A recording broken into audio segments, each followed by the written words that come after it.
Siguro ang kabalaka no anaa sa part sa atong kinabuhi.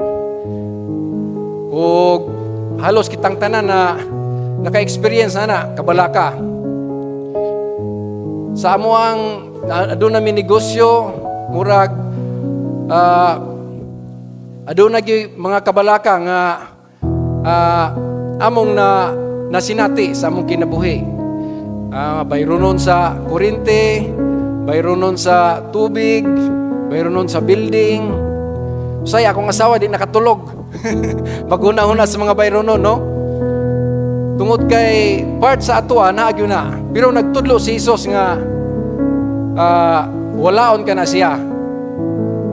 Kay usa ka na siya nga wala kay trust sa atong Ginoong Dios, no?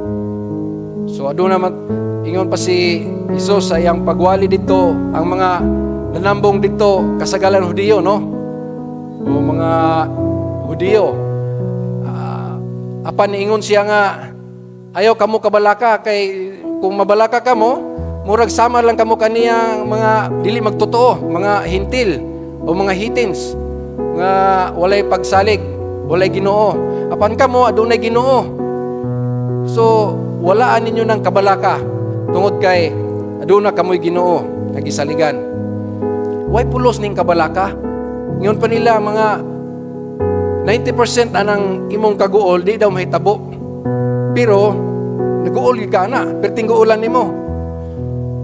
So, it involves persistent, troubling thought or fear about what might happen. So, mahitabo ay pa. So, kasagaran daw sa mga atong ginakabalakan, di mahitabo. Pero nagkuha siya kalipay. Matud pa atong kuhan nga, worry doesn't take away tomorrow's trouble. It only takes away today's peace. Instead, trust God.